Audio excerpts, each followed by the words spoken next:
Salut et bienvenue, je m'appelle Yannick, c'est mon show et chaque semaine je vous amène faire de nouvelles rencontres. Cette semaine c'est une rencontre d'actualité puisque nous entrons dans une période charnière où nous allons assister, je l'espère, au remplacement des énergies polluantes pour des énergies plus vertes. Je suis donc allé dans la principauté de Monaco où j'ai rencontré Gildo Pastor, chef d'entreprise visionnaire et patron de la marque Venturi dont vous vous souvenez sûrement puisqu'elle courait en Formule 1 avec le moteur Lamborghini. Il nous parle de leur nouvelle création, la Venturi Fétiche, première voiture de sport électrique. Également au programme Joe Lamouk, les Beastie Boys français, avec leur clip OBB. À tout de suite. Salut, nous sommes à Monaco, derrière moi vous apercevez le port. Nous sommes allés rendre visite à Gildo Pastor qui nous a reçus confortablement installés au volant de la nouvelle Venturi Fétiche. Regardez. Alors Gildo Pastor, merci de nous recevoir. Donc tu es jeune, héritier de l'empire immobilier monégasque. Dis-moi, ça a bien marché ça auprès des filles? Je suis plus trop jeune, mais c'est vrai quand j'avais 17-18 ans, ça faisait très cliché, playboy, pognon, bagnole. Bon voilà, aujourd'hui c'est un peu passé tout ça voilà, et je pense que j'ai trouvé la fille qui s'en fout complètement.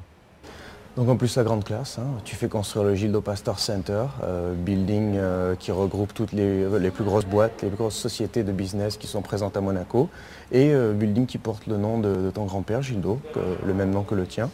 Ensuite tu montes Business Angels, une structure qui aide les jeunes créateurs de sociétés à trouver des sponsors et des partenaires pour se lancer. Tu crées la bière Propaganda, bière énergisante, très appréciée du milieu de la nuit, de la fête, de la mode. Et j'entends dire très apprécié par les dames. Alors une question, pourquoi créer une bière? Il y a une raison en fait qui est simple, c'est qu'il y a 100 ans, exactement ici, il y avait une brasserie qui a fermé il y a, je sais plus, il y a style 30 ans. Et quand je me suis occupé de la construction de l'immeuble, j'ai retrouvé les archives et je me suis dit ça serait chouette de refabriquer de la bière. Et l'idée était de faire quelque chose qui soit un peu plus motivant et avec une ouverture sur le monde. Donc elle ne s'appelle pas Monte Carlo, voilà, mais c'était donc pour donner aussi une image un peu plus vivante de la principauté. Donc un produit grand public, mais un produit nuit en même temps. Et récemment, tu t'accapares les ondes monégasques en créant MC1, une toute nouvelle radio très jeune, très dynamique, indépendante, qui passe de la musique que l'on n'entend pas sur les radios habituelles. On t'y voit très actif d'ailleurs, tour à tour invité, et un bruit de couloir comme quoi Gildo Pastor pourrait récupérer les platines et se mettre à mixer. Ah, qu'est-ce qui a dit ça? Alors parle-nous un peu de tout ça. Putain, super informé. C'est vrai que ça me démange. Ça fait 20 ans quand même que j'ai plus mixé. J'ai gardé les vinyles et je me dis que finalement j'ai mes chances, quoi. Mais bon, il faudrait que je trouve un nom d'emprunt discret, que j'attaque mollement pour voir si je ne me fais pas jeter par la douzaine de DJ, eux super pro qui bossent à MC1, c'est vrai. Et il y a quelques années, tu rachètes la marque de voiture Venturi, qui était aussi une écurie de Formule 1. On te sait pilote de rallye puisque tu as fait le Paris-Dakar, tu as été pilote de compétition de Checo et la Coupe Porsche. Et à l'heure où tout le monde se bat autour du pétrole et que le prix de l'essence ne cesse d'augmenter, vous nous sortez la Fétiche, première voiture de sport entièrement électrique, alors encore une fois c'est la grande classe. Et petit clin d'œil à l'aberration du sommet de Kyoto, c'est donc de Kyoto que tu pars pour rejoindre Aichi au Japon pour l'exposition universelle. Il y avait près de 60 véhicules, notamment des grandes marques telles Mercedes, et la Fétiche arrive premier. Alors parle-nous un peu de ça. Bon, c'était un rallye très amical, hein.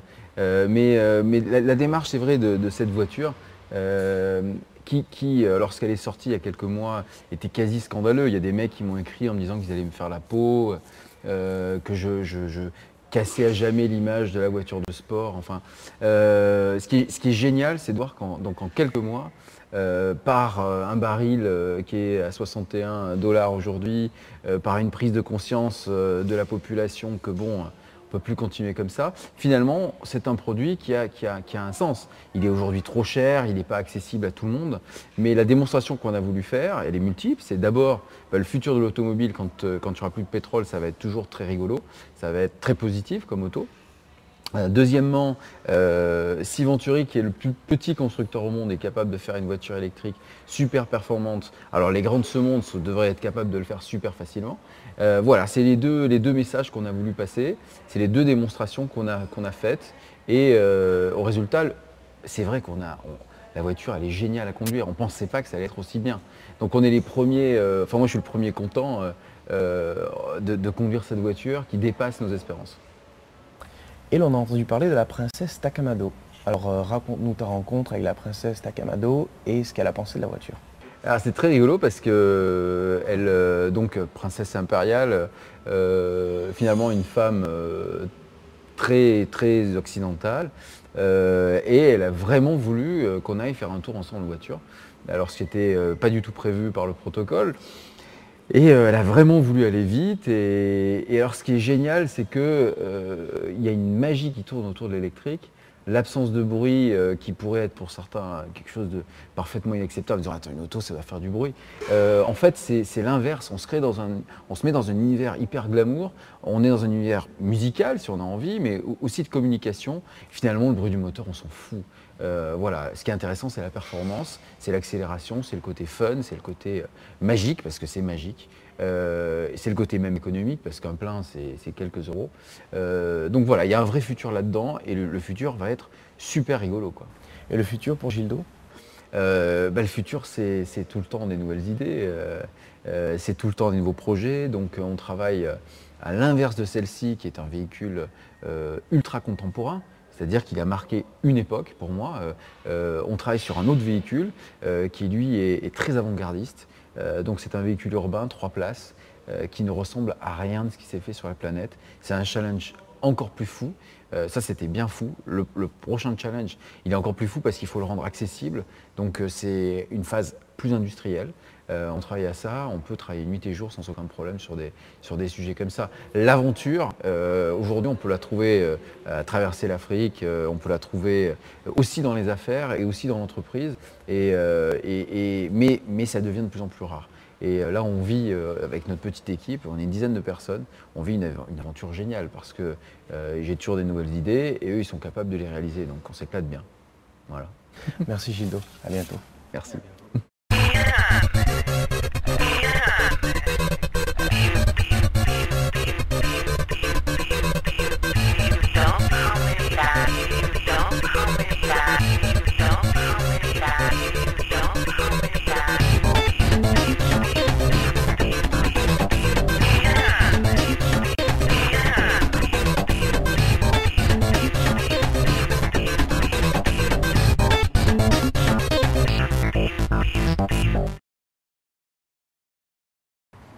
Salut, nous sommes encore à Monaco, nous sommes allés rencontrer Joe Lamouk, c'est un groupe indépendant local qui a déjà produit 5 albums et une vingtaine de courts-métrages dont 10 sont passés sur Canal+.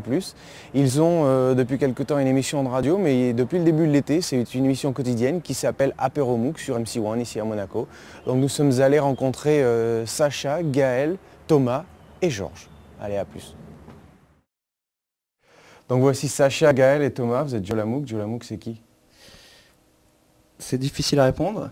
Ouais. C'est trois mecs un peu bizarres, dont un.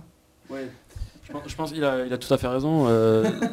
Joe Lamouk, c'est trois jeunes qui s'ennuyaient, qui n'avaient que ça à faire des proutes, des rows et tout ça en musique. Mais finalement, on est 3 amis avant tout. Oui, je suis d'accord. Alors Non, Joe... je suis pas d'accord. Développe. Non, je ne développerai pas. Je suis pas d'accord. Bon. Touche à tout, dénonce tout. Vous faites tout, qui fait quoi? Au niveau du touche à tout, Thomas est bien placé. Ouais. Parce que lui, il touche à tout le temps. Il adore faire ça. Hein, Thomas? Voilà. Sacha aussi. Nous, on est des touche-tout en fait. Okay. On touche tout. Tout le temps. Voilà.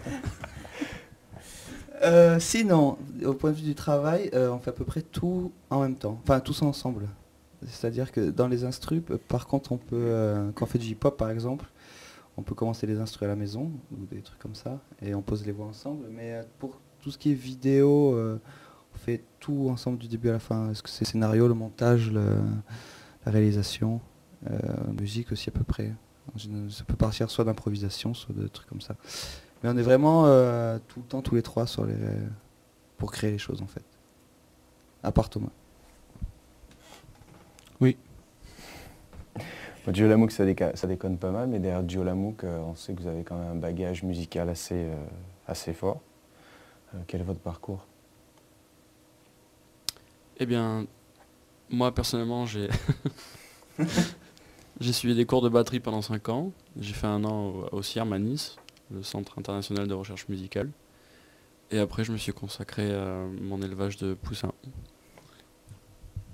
Au niveau des bagages musicaux, j'avais la valise en carton de Le Cazaray. Cazaray. On me l'a volé. Alors, je me suis mis à la flûte Avec Sacha. Sacha. Ouais, tu fais de l'opéra quand même aussi. Oui. Parle-nous un peu de ça, tu as pas envie? Non, c'est deux choses, c'est deux mondes vraiment différents. Ouais. Et que je mélange pas. Ok. Parce qu'il aime pas trop mélanger. Mais quand même touche à tout. Hein. Moi, j'ai fait de la flûte. J'ai commencé par la flûte quand j'étais petit. J'ai fait l'Académie de musique de Monaco. J'ai fait le conservatoire à Nice que j'ai fini cette année en composition de musique électroacoustique. Et voilà, je fais de la musique aussi tout seul à côté. Enfin, un peu tous, hein. Comme nous trois en fait. On fait toute la musique et voilà, je compose des pièces contemporaines. Voilà. Moi, je peux aussi rajouter que pendant que ces messieurs se spécialisaient un peu dans la musique, moi je me suis mis à la vidéo de mon côté aussi. Voilà. Et quel est le futur pour Joe Lamouk? Los Angeles. L'argent, la drogue. Le futur de Joe Lamouk, c'est qu'on va peut-être signer sur un label. On est en train de le faire. Donc ça serait une sortie CD, DVD, plateau de télé, yacht. Yacht. Mais quand tu parlais du futur de Joe Lamouk, il faut quand même préciser qu'on a tout fait, nous, autoproduit, pendant presque 8 ans. Ça fait 8 ans maintenant qu'on fait Joe Lamouk. 8-9. Donc c'était bientôt 10, ouais. Bientôt 15. Et voilà, on a commencé à faire du rock, un peu comme ça. Et finalement, on est retombé dans le rap et le punk débile pour se marrer entre nous. Et ça fait marrer nos potes et maintenant ça fait marrer le monde entier. Thomas, tu peux nous parler un peu de Georges? Georges, c'est mon petit cochon. C'est un petit cochon en noir. L'influence de Georges dans votre musique, Aucune. dans la vidéo? La vidéo, il est apparu une fois à la radio, Voilà. dans un cri, magnifique. Mais écris-moi maintenant. Et c'est un petit cochon, il est très gentil. Dans ta vie affectueuse? Ouais, ça c'est plus en hiver en fait, on se fait des soirées télé avec Georges. Et là en ce moment il traverse une crise un peu, je sais pas, il fait trop chaud je crois. Mais là ça va mieux. Et voilà, c'est un gentil cochon. On se quitte avec leur nouveau clip Oh bébé.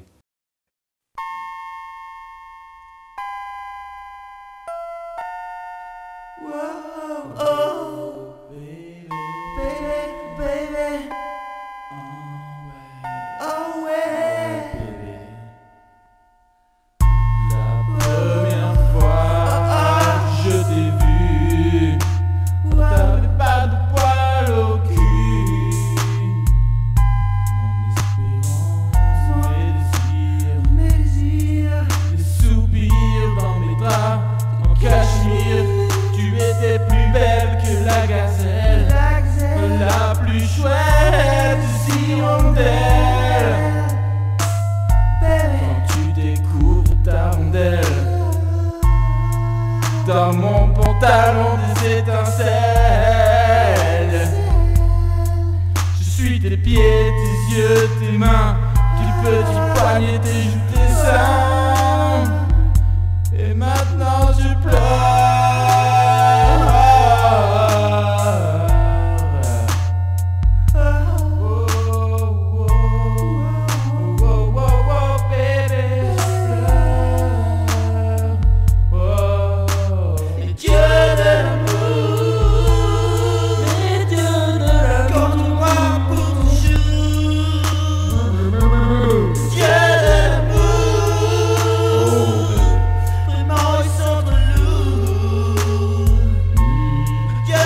Ouais, tu Mais oui, comprends. bien sûr.